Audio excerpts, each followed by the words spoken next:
할렐루야. 오늘 2020년도 12월 마지막 주입니다. 오늘 예배로 올 한 해가 마무리되고, 물론 송구영신 예배가 있습니다만 주일 예배는 오늘 마지막인데요. 이부 예배 오신 여러분들 주의로 환영하고 축복합니다. 우리 각 가정에서도 각자의 처소에서 또 현장에서 우리 한번 좌우를 보시면서 이렇게 한번 축복했으면 좋겠습니다. 올해 마지막 주일 예배 정말 귀한 분이 오셨네요. 인사합시다. 네, 할렐루야. 정말 너무너무 한 분 여러분들 제가 다 뵐 수는 없지만 마음의 눈으로 여러분들 봅니다.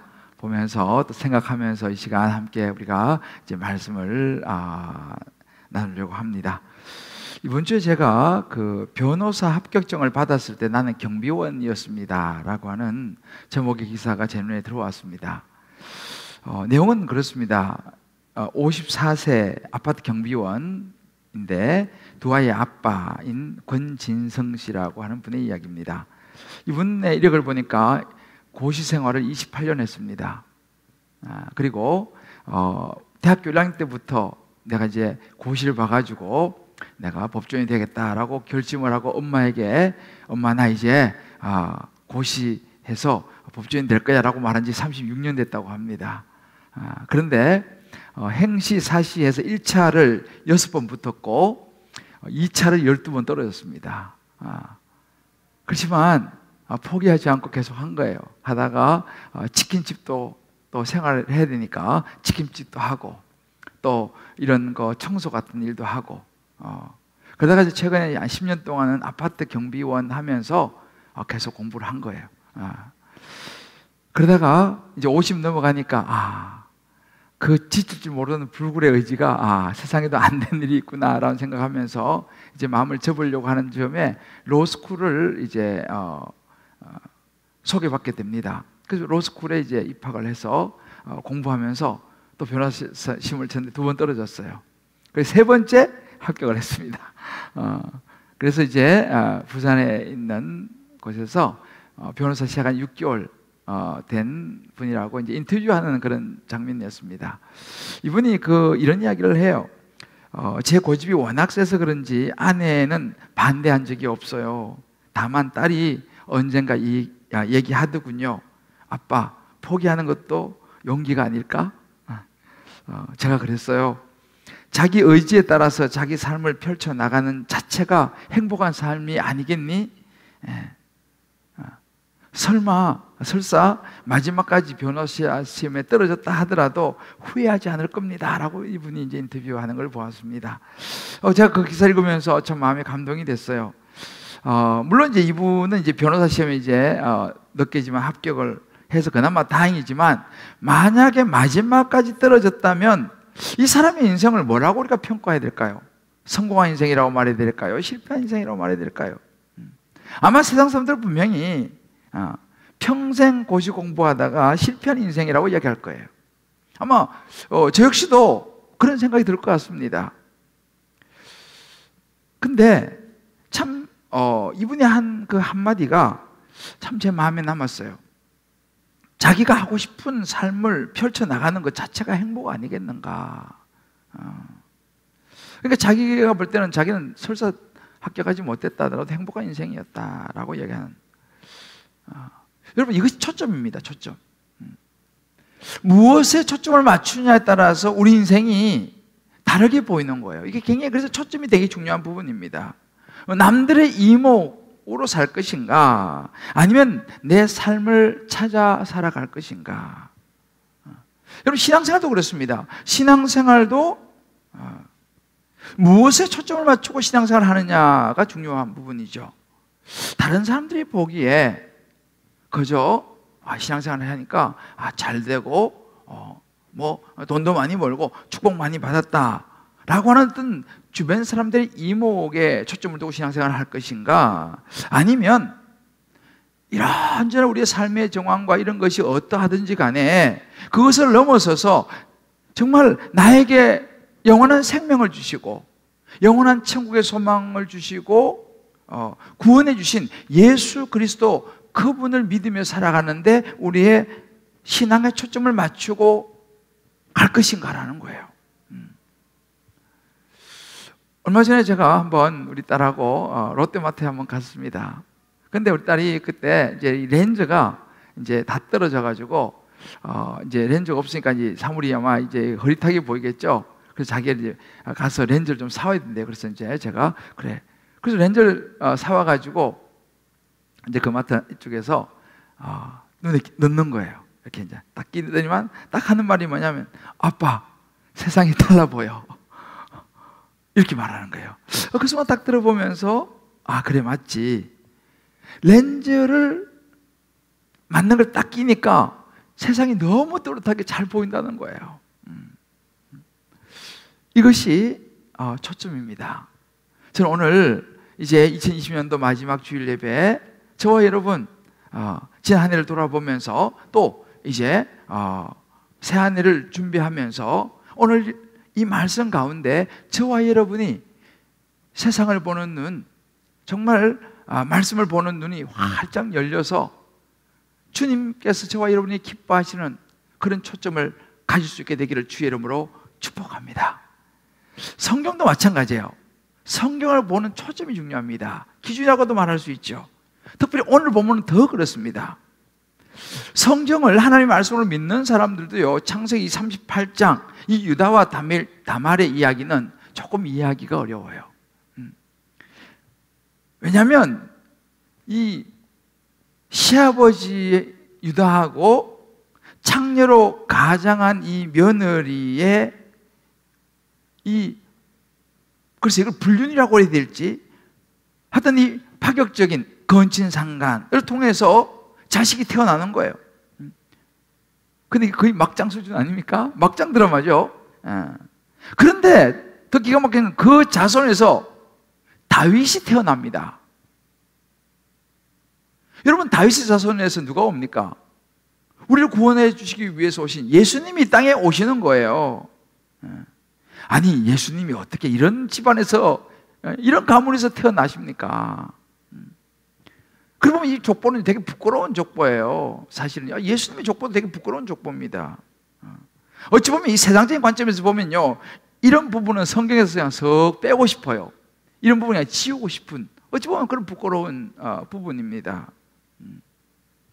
그래서 여러분, 아마도요, 일반 종교 경전들은요, 이런 이야기는 아마 거의 찾아보기 어려우리라 생각합니다. 그런 이야기는 기록을 안 하죠. 그런데요, 여러분, 성경은 보세요. 성경은 이런 인생의 이야기도 가감없이 우리에게 보여줍니다. 어제 부끄러운 이야기잖아요, 그죠? 거의 뭐 막장 드라마 수준인데 그냥 다 보여주는 거예요. 여러분 잘 아시는 예수님의 수제자 베드로를 보세요. 예수님의 수제자 정도 되면은 좋은 이야기만 나오지 않습니까? 그래서 성경에 어떤 기록이 있습니까? 예수님의 그것도 수제자예요. 3번이나 예수님을 부인하고 나중에 심지어 저주까지 하면서 배신하는 장면이 나옵니다. 적나라하게 보여줘요. 이런 부분 그냥 좀 숨기고 싶으면, 그래도 예수님의 수제자 정도 되면 좀 멋있는 부분만 나와야잖아요. 그런데 성경은 그대로 적나라하게 다 보여줍니다. 왜 그럴까요? 왜 이렇게 부끄러운 부분을 성경은 가감없이 우리에게 보여주고 있겠습니까? 분명한 것은 뭐냐면 성경은요, 윤리책이 아니라는 거예요. 하나님의 구원의 역사를 있는 그대로 보여주는 말씀이라는 것입니다. 그래서 여러분 말씀하신 우리가 얘기합니다. 기독교는 윤리적인 종교가 아니다는 거예요. 성경 안에는요, 좋은 이야기만 들어있는 것이 아니라 그 가운데는 우리 인생의 이야기가 그대로 다 들어있는 거예요. 그러면서 그런 인생, 이런저런 죄를 짓고 살아가는 인생의 이런 모습부터 시작해가지고, 여러분 성경의 창세기가요, 죄의 이야기가 시작입니다. 아담과 하와가 죄 지으면 시작하잖아요. 그래서 성경 전체 내용을 전부 다 인생에 살아가면서 이런 죄, 저런 죄, 부끄러운 죄, 오늘도 그 장면 중에 또 하나 등장하죠. 요한계시록까지 그런 이야기입니다. 그러나 그것이 끝이 아니죠. 하나님은 그런 죄를 지은 아담과 하와에게 가죽옷을 지어 입히시면서 구원을 보여주셔요. 계속 구원의 역사가 요한계시록까지 흘러가는 걸 보게 됩니다. 그래서 성경은요, 이렇게 우리에게 좋은 것만 보여주는 책이 아니라 우리 죄로 인하여 죽을 수밖에 없는 인간을 구원하시는 하나님의 구원의 섭리, 생명을 전하여 주는 말씀이 성경 말씀인 거예요. 그러고 보면 성경이 참 중요합니다. 그래서 성경을 들여다보면요, 성경은요, 세상을 어떻게 보아야 되느냐, 사람들을 어떤 초점을 가지고 보아야 되느냐를 우리에게 이야기해 주고 있어요. 여러분들도 올 한 해 살아오시면서 막 이런저런 일을 많이 경험했을 거예요.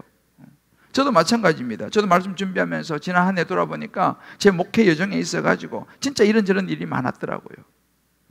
최근까지 때로는 정말 생각지도 못한 일이 일어나고, 야, 어떻게 이런 일이 일어나냐? 라는 일을 만나면서 밤에 잠이 오지 않을 때도 있었어요. 너무너무 갑작스러운 일들도 일어나고, 때로는 이런저런 충격적인 일들도 일어나고, 아마 여러분들도 올 한 해 사시면서 그랬었을 거예요. 자, 그러면 문제는 뭐냐면요, 이런 인생의 여러 가지 일들을 어떻게 볼 것이냐는 거예요. 어떻게 해석할 거냐는 거죠. 인생은 해석이라고 그러지 않습니까? 특별히 오늘 2020년은요, 사람들이 그렇게 많이 잃어버린 2020년, 이 코로나로 인해 가지고 2020년은 그야말로 잃어버렸다고 말할 정도로 그런 한 해를 우리가 지금 보냈습니다. 자, 이 코로나를 어떻게 볼 것이냐는 거죠. 우리 삶에 일어난, 우리 자녀의 삶에 일어난 내 모든 직장과 사업과 모든 일들이 일어났는데, 이것을 어떤 초점을 가지고 보고 해석할 것인가, 또 어떤 초점을 가지고 2021년도를 준비하고 맞이할 것인가라는 것입니다. 초점이 너무 중요한 거예요. 어떤 안경과 렌즈를 끼고 보느냐가 중요하다는 사실이죠. 예를 들어 이런 것입니다. 누가복음 8장에 보게 되면요, 12년 동안 혈루병을 앓은 여인이 나와요. 이 여인이 예수님 만나면서 이제 고침을 받는 장면이죠. 자, 여기서도 마찬가지입니다. 이 여인이 던지는 질문, 왜 하나님, 왜 하필이면 나에게 이 병이 걸렸습니까? 라고 질문을 던질 수 있지 않습니까? 왜 하필이면 납니까? 꼭 내가 이런 병을 12년 동안 이렇게 고생을 해야 됩니까?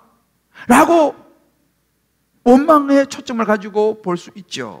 그러나 또 다른 초점을 가지고 본다면 그게 아니라, 하나님, 이 병으로 인해서 나에게 무엇을 말씀하시기를 원하십니까? 내가 내 인생의 주님 무엇을 배우기를 원하십니까? 라고 하는 초점으로 볼 수도 있다 이야기입니다. 바로 오늘 이 본문의 이야기가 그런 이야기입니다.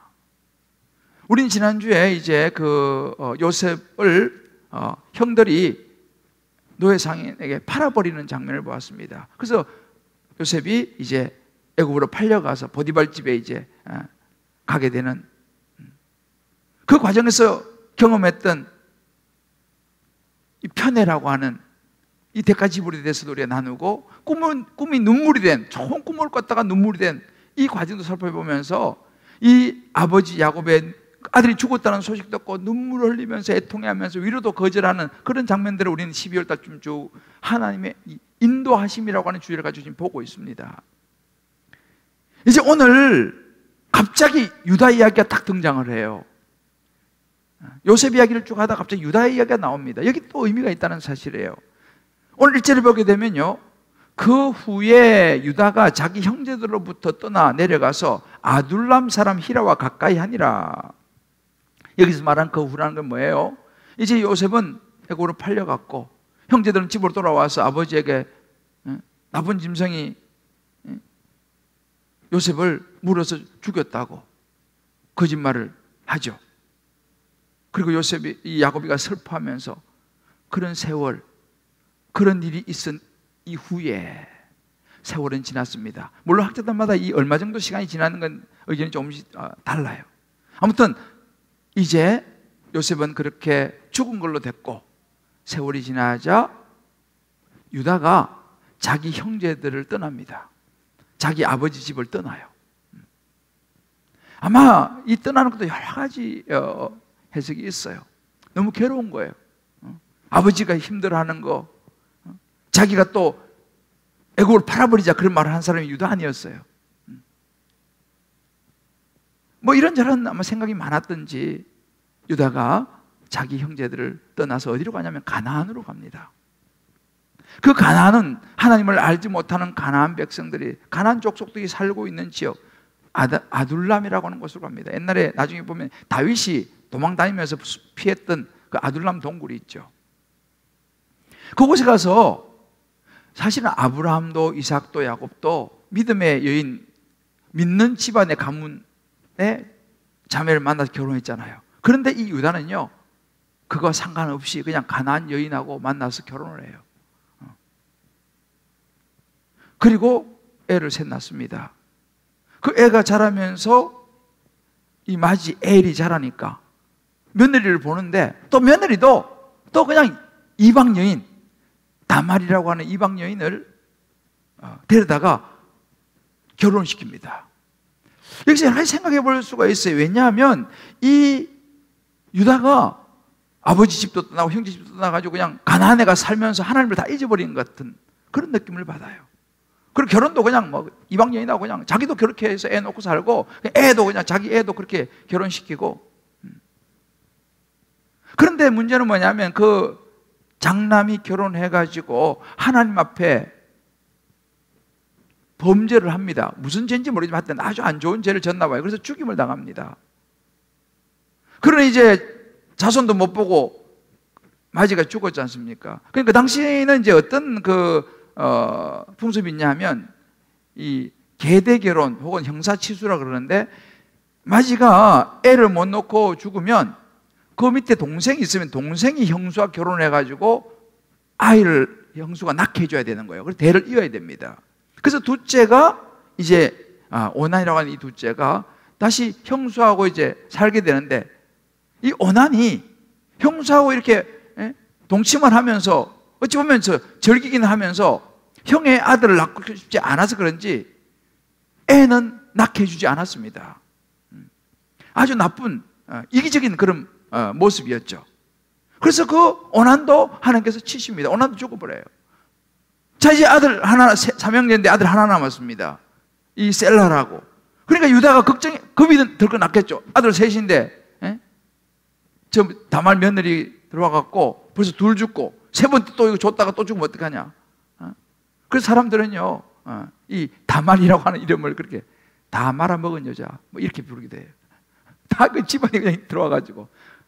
근데 사실 이 다말은요, 좋은 이름입니다. 종려나무의 그 대추야자 열매, 아주 달콤한 그런 그 의미를 사실은 이 다말이 가지고 있는데요. 아무튼 이 유다가 세 번째 아들은 안 주는 거예요. 또 줬다가 또 잘못되면 이제 큰일 나지 않습니까? 그래서 그런지 아들 주지 않고 이렇게 말합니다. 아직 지금 어리니까 이 막내 셀라는 좀 자라서 성인 되면 내가 너한테 주겠다, 이렇게 약속을 합니다. 근데 문제는 뭐냐면요, 이게 이제 셀라가 자라서 장성해서 이제는 결혼해도 될 나이가 됐는데 안 주는 거예요. 이 유다가 줄 생각을 안 하는 거예요. 지금 이 며느리 다말은 기다리고 있는데, 그러다가 이제 유다의 아내가 죽습니다. 유다의 아내가 죽고 나니까 아마도 뭐 이 유다가 혼자 살면서 외로웠는지 모르겠습니다만, 그 가나안 친구 히라라고 하는 가나안 친구하고 가까이 지내요. 그러다가 한번 이 히라 가나안 친구, 물론 하나님을 모르는 사람이죠. 이 사람과 딥나라고 하는 곳에 올라가는데 거기서 이제 양털을 깎는 추수시가 됐습니다. 보통 그 당시 추수 시대는요, 이렇게 그 잔치를 벌여가지고, 우리로 말하면 이제 추수할 때니까 잔치를 벌여가지고 그렇게 양털을 깎는 그런 이제 풍습이 있었습니다. 그래서 이제 그 부인도 없고 혼자 쓸쓸해서 그런지 이 가나안 친구 히라하고 이제 딥나라 올라가서 그 털 깎는 데서 이제 잔치를 벌이면서, 거기서 이제 그 당시 잔치는 뭐 포도주를 마시죠. 아마 근하게 포도주를 마신 것 같아요.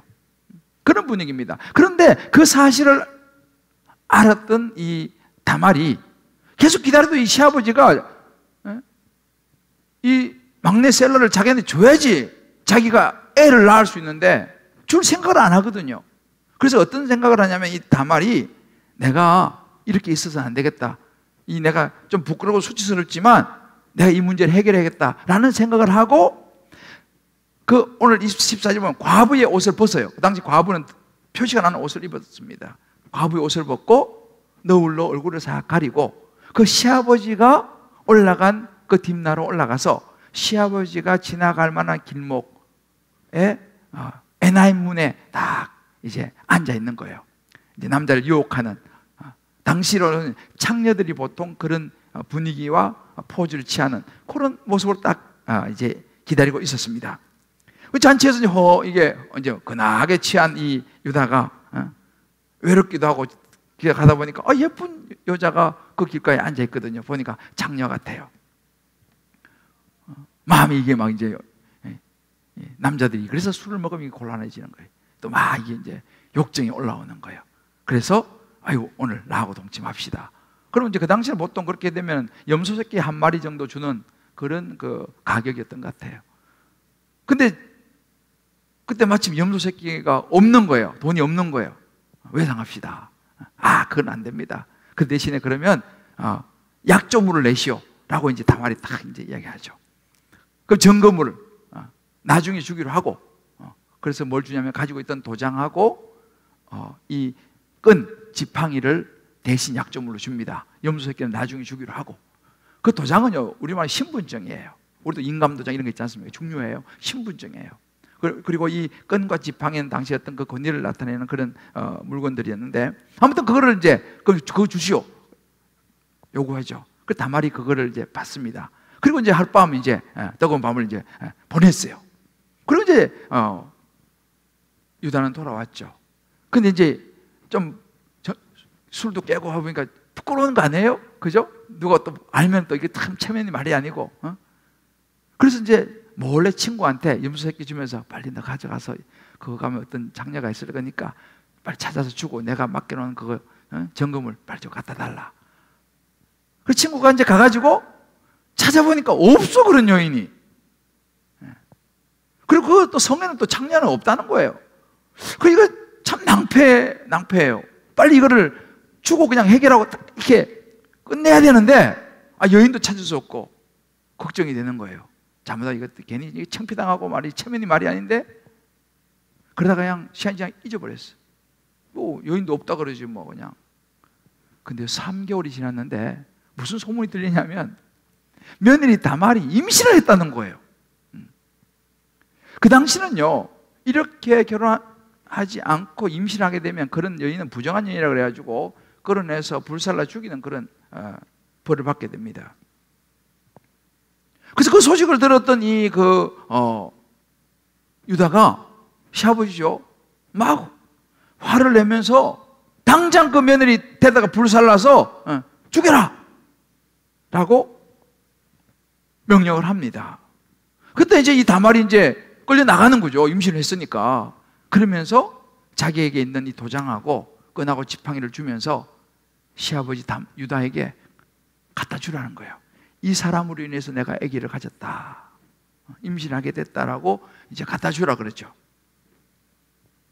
자, 이제 이게 오늘 이 본문 이야기입니다. 자, 여러분, 이 사건을 어떻게 볼 것입니까?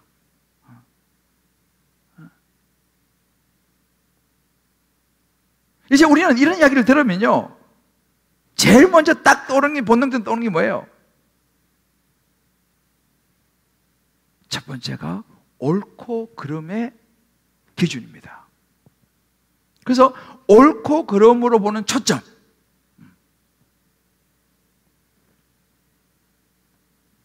이 관점으로 보는 것이 일반적이죠. 그래서 무슨 일이 딱 터지면요 야 누가 잘했어, 누가 잘못했어, 우리는 이걸 딱 따지는 거. 세상은 온통 그렇습니다. 누가 옳으냐 누가 그러냐 시시비비를 가려보자. 네 편이냐 내 편이냐, 온통 이것이 세상의 기준이죠. 어찌 이런 일이 있을 수 있냐, 뭐 요즘 젊은이들 말은 헐, 뭐 그런, 어떻게 시아버지하고 며느리 사이에서 애를 놓을 수 있어, 뭐. 이것이 일반적인 관점이죠. 자, 그럼 누가 잘하고 누가 잘못했습니까? 아니, 막내 아들을 성인이 되면 주기로 해놓고 약속을 어긴 그 시아버지 유다가 잘못했어요? 아니면은 그 아들 안 준다고 시아버지 속여가지고 동침해서 애를 가지는 이 며느리, 이 사람이 잘못한 것입니까? 누가 잘하고 누가 잘못했어요? 여러분 어떻게 생각하세요? 이걸 막 따져가지고 막 누가 잘했냐 이런 관점에서 이렇게 보는 초점이 뭐냐? 옳고 그름의 관점으로 보는 초점이에요. 사실 유다도 마찬가지예요. 유다도 그렇게 보면요, 심지어 유다도 그런 관점으로 봤어요. 자기가 한 거는 사람들이 모르겠지 하고, 자기도 창녀하고 그렇게 하룻밤 자고 한 거 부끄러운 일인데 그거는 그냥 모른 척하고, 며느리가 애를 가져서 임신했다니까 이건 틀렸지, 우리 가문에 이건 수치야, 어떻게 이럴 수가 있어, 당장 끌어내서 불살라 라고 말하지 않습니까? 옳고 그름을 따지는 거예요, 지금 이 유다도요. 이게 보편적입니다. 근데 문제는 뭐냐면, 그래서 그냥 정리를 옳고 그름으로 아주 나쁜 며느리 불살라 죽여라 라고 명령을 내렸는데, 그 며느리가 내놓은 정표가 보니까 누구 짓이에요? 그 장본인 누구예요? 자기잖아요. 이제 여기서부터 이제 문제가 달라지는 것입니다. 여기서 이제 유다가 시심이 뚝 떼고 나는 몰라 라고 할 수도 있어요, 사실은요. 그렇잖아요? 창피하니까. 남들 이제 다 알게 되는 거 아닙니까? 근데 거기에서 이 유다가 자기의 죄를 인정을 해요. 다말은 죄가 없다. 그러면서 오늘 26절에 고백하는 게 나온 거예요. 유다가 그것을 보고 그는 나보다 옳다 이렇게 말해요. 이 말은 그 다말 며느리는 죄가 없다, 내가 죄인이다 라고 자기 죄를 인정을 하는 그런 장면입니다. 이게 이제 유다가, 이제 하나님께서 유다를 들어 쓰시는 정말 중요한 포인트예요. 자기의 잘못을 인정한 거, 죄를 안 진 게 아니에요. 죄를 졌죠. 그렇지만 그것을 인정하는 것은 다른 말로 이 회개를 의미하는데, 이 회개하고 이 돌이키는 여기서부터 이제는 초점이 달라지는 거죠. 지금까지 유다는요, 아버지 떠나서 마음이 물론 힘들었겠지만은 아버지 떠나서 형제들 떠나서 그냥 가나안에 와서 그냥 하나님 생각하지도 않고 그냥 살았던 거예요. 그냥 며느리도 그냥 그렇게 살았던 거예요. 그런데 이런 시점에 와서 보니까, 내가 그동안 내가 뭐하고 살았나, 내가 이렇게 하나님 앞에 죄를 지었구나, 그렇게 살아왔구나를 이제 보게 된 거죠. 그러면서 하나님 앞에서 자신을 보는 시간을 가지게 되는 것입니다. 그 자기의 부끄러운 모습을 보게 되는 거죠. 옳고 그름의 관점에서 이제 여기서는 그가 하나님의 관점으로 시각 초점이 옮겨져 가는 걸 보게 돼요. 그러면서 뭐라 말합니까? 솔직히 인정하죠. 며느리가 나보다 옳다, 내가 잘못했다, 내가 아들 죽이려 했는데 약속을 내가 안 지키고, 그것도 내가 몰랐지만 그것도 내 죄다. 왜? 내가 그 임신시킨 사람은 나니까. 여러분, 우리가 이 관점으로 보는 경우가 참 많습니다. 사실은 여러분들, 우리도 그래요. 집안에서 뭐 부부 사이에도 마찬가지예요. 이런저런 일이 많이 생기지 않습니까? 또 뭐 부모 자식 사이도 그렇고, 뭐 직장도 뭐 사업도 여러 관계 속에서 살아가다 보면요, 이런저런 문제가 생길 때 우리는 어떻게 그 문제를 봅니까? 일단 따지고 보는 거죠. 당신이 잘못했냐, 내가 잘못했냐, 누가 잘못했냐, 심지어 법정까지 갑니다. 이게 바로 옳고 그름이에요. 중요한 것은 뭐냐면요, 그렇게 해서 시시비비를 가리고 옳고 그름을 가려가지고 문제 해결되느냐? 안 된다는 거예요. 물론 뭐 법정에 가서 누가 잘못했고 잘했고 가릴 수는 있겠죠. 서로 막 그냥 박터지게 싸워가지고 옳고 그름을 가려낼 수 있겠죠. 그러면 뭐합니까? 이미 관계는 다 깨져 버렸는데요. 그래서 옳고 그름을 따져가지고 가려내는 것은 문제 해결이 아니라는 거예요. 그럼 어떻게 되느냐? 오늘 유다를 통해서 우리가 보게 되는 것이 뭐냐면, 그것이 잘못됐냐 잘했냐를 분석해내가지고 막 따진 게 아니라 먼저 이 원인을 생각해 보면서 자기 자신을 돌아보는 거예요. 유다가 자기 자신의 지금 걸어왔던 길들, 아버지 집을 떠나가지고 자기 이렇게 막 살아왔던 그걸 돌아보는 것입니다. 그러면서 인정하는 거예요. 그래, 내가 잘못한 건 맞다. 얼마 전에 한 성도님이 저를 찾아왔어요. 이 가정은 부부 관계로 굉장히 어려움을 겪었던 가정인데, 정말 친구의 전도로 우리 교회에 와서 예수 믿고 가정이 회복된 가정입니다. 정말 참 올해 이 코로나 기간 동안에 우리 교회 참 좋은 베스트 10 중에 제 개인적으로는 한 가정인데요. 그 형제가 날 찾아와서 이제 묻는 거예요. 목사님, 이제 참 말씀을 보면서 큐티하면서 많이 회복이 돼서 너무 좋은데 그래도 아직 여전히 내 안에서 한 번씩 분노가 올라온다는 거예요. 다른 사람들 향해서 막 정죄가 올라오고 막 그런 것이 올라온다는 거예요. 그러면서 왜 그런지 모르겠다고, 어떻게 하면 좋을지 모르겠다고 저를 찾아왔어요. 제가 그걸 보면서 참 너무 감사했어요. 왜냐하면 뭐 그런 일이 있어도 뭐 그냥 뭉개버릴 수 있잖아요.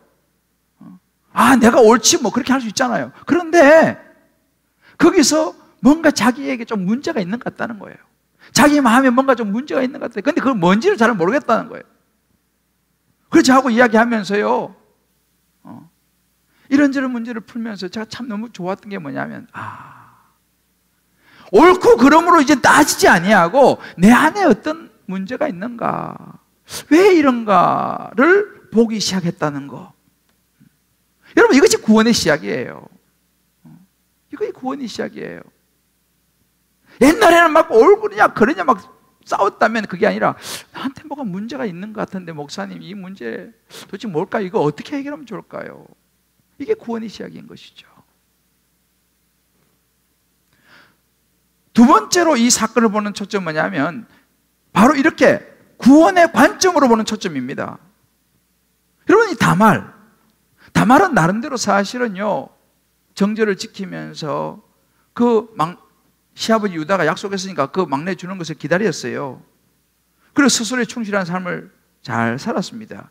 근데 문제는 뭐냐면 시아버지가 마음이 변해서 안 주는 거예요, 그 아들을. 그런데 이 다말의 마음속에 뭐가 있었냐면요, 그 유다 가문에 하나님의 믿음의 가문에 자식을 낳고 싶은 거예요.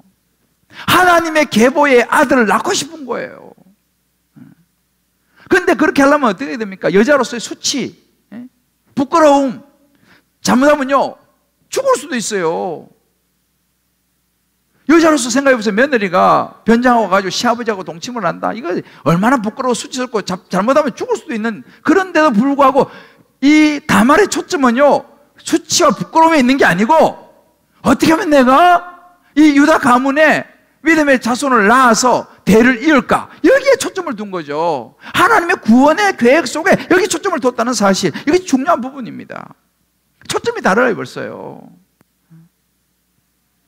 자, 이렇게 하나님의 구원 계획에 자녀를 낳아서 이 가문을 이어가야겠다고 하는 그 초점을 맞춘 이 다말, 이 여인에게 어떤 일이 났을까요? 결국 아이를 낳게 됩니다. 그것도 쌍둥이를 낳아요. 베레스와 세라라고 하는 쌍둥이였습니다. 이 베레스가 이제 유다 가문의 리더가 돼요. 그리고 여러분이 많이 들어보셨겠지만은 그 자손에서 누가 나오냐면요, 보아스가 나옵니다. 기생 라합과 이살몬에게서 보아스가 태어나요. 이 보아스는 룻하고 결혼해요. 그죠? 여러분 아시죠? 룻하고 오벳을 낳습니다. 오벳은 이새를 낳아요. 이새가 다윗을 낳습니다. 다윗의 자손에서 누가 나옵니까? 마태복음 1장 16절을 보게 되면요, 그리스도라 칭하는 예수가 나니라. 마태복음 쭉 족보가 나와요. 쭉 내려가다가 거기서 예수님이 태어납니다. 이 이름 없는 일개 가나안 여인이었지만 이 다말이요, 하나님의 계보를 잇고 싶어하는 그 마음, 유다의 자손을, 하나님의 이 자손을 낳고 싶은 그 마음이 결국은 이 다말로 하여금 이 땅에 메시아로 오시는 예수님의 조상이 되게 했다는 사실이에요. 할렐루야. 별로 감동이 아직 안 오시는 모양인데 이거 굉장한 일이에요. 여러분 보세요. 성경을 보세요. 하나님은요, 어떤 가문이냐, 뭐 얼마나 출신이 좋으냐, 얼마나 실력이 있고 뭐 이런 것을 하나님은 초점 두지 않습니다. 마태복음 1장 3절부터 6절에 보게 되면요, 예수님 족보가 나와요. 이 다말, 이 시어머니, 시아버지와 동침해서 아이를 낳은 이 다말에게서 베레스와 세를 낳습니다. 그 다음에 어디로 가냐 하면 라합이 나옵니다. 라합은 기생이었습니다. 그리고 룻은 이방 여인이었습니다. 그리고 사실은 솔로몬의 어머니 밧세바는 어찌 보면 두 번째 부인이었어요. 무슨 이야기를 합니까? 하나님의 초점은요, 이방인이냐 유대인이냐, 뭐 집안이 뭐 몇 대째 뭐 믿는 집안이냐, 거기에 있지 않습니다. 그 사람의 마음속에 어디에 초점을 맞추고 있느냐. 그리고 보면 예수님의 족보에 등장하는 여인들은요, 정말 부족하고요, 허물이 많고요, 부끄러운 그런 사람들이에요. 그런 사람들을 통해서 하나님은요, 예수님의 구속의 물줄기를 흘려보내고 있다는 사실이에요. 아마 여러분들도 마찬가지예요. 여러분, 우리가 살아가면서 우리 가문에 숨기고 싶고 부끄러운 그런 부분이 있을 수 있어요. 아마 어떤 분들은 여러분 부모님 이혼하신 분도 있을지도 몰라요. 여러분 가정에서 이런저런 좀 부끄러운 그런 가족이 있을지도 몰라요. 그런 가문의 조상이 있을지도 몰라요. 여러분 분명히 아세요. 우리 하나님은 그런 거 보지 않습니다. 하나님의 초점은 어디냐? 뭐 부모가 뭐 조상이, 그게 아니라 보세요. 이런 다말 같은 사람, 기생 라합을, 룻을 충량모에 그 마음속에 하나님의 구원의 계보를 얼마나 중요시하고 그 계보를 따라가느냐. 하나님의 관심과 초점은 거기에 있는 줄 믿으시기를 바랍니다. 우리의 배경과 우리 있던 것이 어떤 것이 기죽을 거 없어요. 위축될 거 없어요. 야, 저 집은 믿음의 가문이고 너무 좋은데 나는 뭐, 우리 집안은 뭐. 그거는요, 세상의 관점이에요. 하나님의 관심, 하나님의 초점은 그게 아니에요. 다말을 보세요. 자, 한번 우리 옆에 분에게 한번 서로 이렇게 한번 축복합시다. 하나님의 초점은 세상과 다릅니다. 조금도 수치와 부끄러울 필요가 없습니다.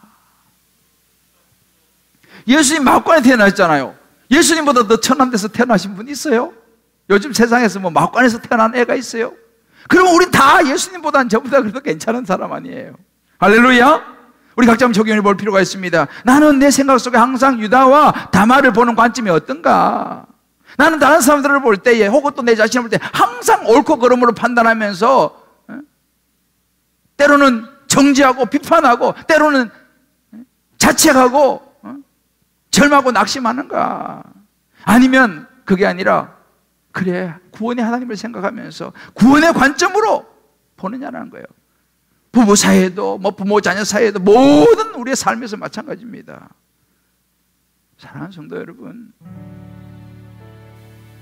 여러분 우리 이제 한 해를 마무리하는 시점이 다가옵니다.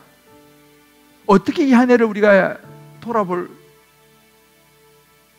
기준이 무엇이겠어요? 어떻게 해석하시겠습니까?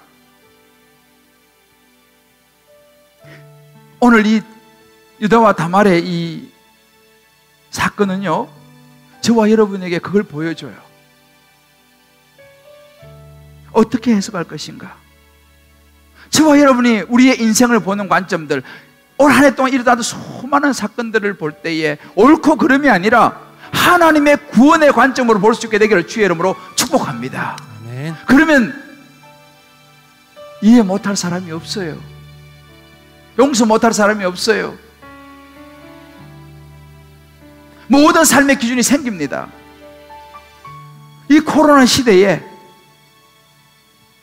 이 코로나를 어떻게 볼 것이냐는 거예요. 구원의 관점으로 보는 거죠. 하나님이 코로나를 통하여서 주님 어떤 구원의 역사를 펼치시기를 원하십니까? 저는 사실 이번 성탄절 보내면서요 그런 생각했어요. 이번 송우영 씨도 마찬가지입니다. 아마 지금까지 이렇게 가족들이 다 모여가지고 한 집에서 예배 드리는 그런 적이 아마 거의 없었을 거예요. 근데 이제 가족들 좀 모여서 같이 예배 좀 드리라. 그래서 그곳에서 같이 말씀을 들으면서 너희 가정이 구원받아야 되지 않겠니? 라고 말씀하신 걸 느껴요. 이번 송우영 씨도 마찬가지예요. 어디 나갈 수도 없잖아요, 그죠? 물론 제가 여러분들 같이 이렇게 예배를 못 드리는 아쉬움은 있지만 구원의 관점 보면요 그것도 귀한 일이에요. 할렐루야. 네. 여러분 우리 자녀도 마찬가지입니다. 자녀의 진로를 보면서도요, 직장을 선택하는 걸 보면서도요, 뭐 이제 연말에 이사철, 때로 취업을 하더라도 뭐 사업을 하더라도 건강의 문제, 모든 것 여러분 어떤 관점으로 봐야 됩니까? 구원의 관점으로 보셔야 되는 거예요. 물론 내가 더 좋은 곳으로 이사할 수 있어요. 더 편한 곳으로 이사할 수 있어요. 그러나 중요한 것은 뭐냐? 내가 그곳으로 이사했을 때에 내 신앙이 더 좋아질 것이냐, 내가 하나님과 관계가 더 좋아질 것이냐, 이거 생각해야 되는 것이죠. 내 신앙이 떨어질 수 있다면 좀 불편하고 하더라도 이사 가는 부분에 대해서 생각해 봐야 되는 거죠. 직장도 마찬가지입니다. 내가 이 직장 가면 월급도 많이 받고 더 좋은 대우 받고 사회에서도 이야, 그렇지만 그 자리 가는 것이 내가 예수 믿고 하나님과 가까워지고 이것에 얼마만큼 도움이 되느냐, 이거 생각해 봐야 되는 것이죠. 이게 구원의 관점입니다. 그래서 우리가 구원의 관점으로 생각해 볼 때 이거 아니다 싶은 생각이 들면요 돌아선 용기가 필요해요. 이게 구원의 초점을 두는 인생입니다. 당장은 손해보는 것 같죠? 아니에요, 여러분. 이렇게 우리 모든 삶의 초점이 구원이 될 때에 우리는 분별이 되는 거예요. 이거 해야 되냐 말아야 되냐, 여기 가야 되냐 말아야 되냐, 분별이 되는 것입니다. 왜요? 구원에 초점을 맞추게 되면. 기억하십시오. 유다가 죄를 지었죠. 돌이켰습니다. 그것이 구원의 족보에 들게 된 거예요. 다말도 마찬가지입니다. 그리 보면 정말 은혜밖에 없어요. 나의 의가 아닙니다. 은혜. 올 한 해 살아왔던 거 은혜. 할렐루야. 아멘. 오늘 이 시간 우리가 은혜 아니면 살아갈 수가 없네. 우리 찬양 같이 한번 부르면서요, 오늘 우리 아주 턱속 너무 딱 맞았어요. 은혜 아니면, 그죠? 결국 다말 보세요. 은혜요, 은혜. 다말 은혜 말고 설명할 일이 어디 있습니까? 그 마음 속에 주님을 향한 그 마음 보시 하나님께 그냥 은혜를 베푸신 거죠. 우리 한번 이 찬양 같이 하면서 오늘 말씀 붙들고 같이 한번 기도하겠습니다. 은혜 아니면 살아갈 수 없네. 은혜 아니면 살아갈 수가 없네. 우리의 초점이 구원이에요. 호흡마저도 다 주의 것이니 세상 평안과 위로 내게 없어도 예수, 예수 오직 예수뿐입니다. 오직 구원에 초점을 맞추는 거예요. 은혜 아니면 살아갈 수가 없네. 은혜. 호흡마저도 다 주의 것이니 세상 평안과 위로 내게 없어도 예수 오직 예수뿐이네. 그 신계획을 다 볼 수 없어요. 그 신계획 다 볼 수도 없고 작은 고난에 지쳐도 주님께 묶인 나의 모든 삶 버티고 견디게 하십니다. 예수의 초점을 두는 거예요. 은혜 아니면 살아갈 수가 없네. 너의 모든 것 주님께 맡기니 참된 예수. 예수 오직 예수뿐이네.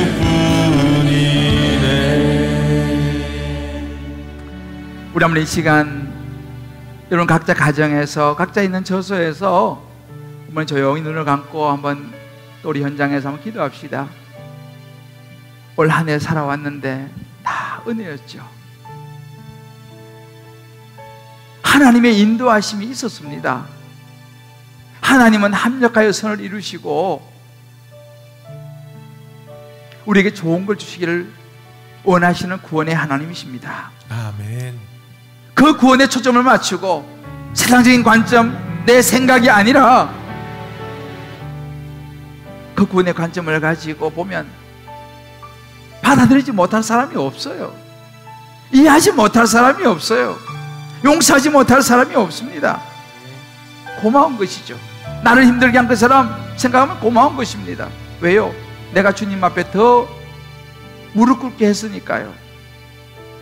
너무 힘들게 하는 그 자녀 고마운 거예요. 왜요? 내가 주님과 더 가까이 나가게 만들어 주었지 않습니까?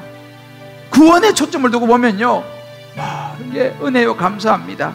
우리 한번 이 시간 우리 조용히 주의 이름 부르면서 각자 주의 음성을 붙들고 주의 은혜 앞에 나가겠습니다. 주여, 은혜 아니면 살아갈 수가 없는 것이 우리 인생임을 고백합니다. 아멘. 하나님은 어둡고 부끄러운 이야기를 성경에 기록해 놓으시고 그럼에도 불구하고 나는 너를 사랑한다. 너는 그의 수치와 죄까지도 내게 나오면 내가 너를 구원해 주리라 말씀하시는 하나님의 그 사랑을 생각하면 얼마나 감사한지 모르겠습니다. 하나님 아버지, 우리는 살면서 그저 남의 죄만 바라보고 옳고 그런 것을 비판하고 판단하며 살아가는 인생이 아니라 구원의 은혜를 바라보면서 용서하고 이해하고 받아주는 그런 우리의 인생이 되게 하여 주옵소서. 아멘. 옳고 그름이 아니라 허물을 덮고 모든 것을 구원의 은혜로 볼 수 있는, 그래서 다말이 누렸던 하나님의 구원의 역사에 대열에 우리 모두도 들어서는 은혜가 있게 하여 주시옵소서. 아멘. 이 한 해를 주여 구원의 초점을 두고 해석하게 도와주시고 잘 한 해를 마무리하며 새해를 준비하게 하여 주옵소서. 아멘. 우리 기도를 받으실 주님을 찬양하며 예수님의 이름으로 기도합니다. 아멘. 아멘.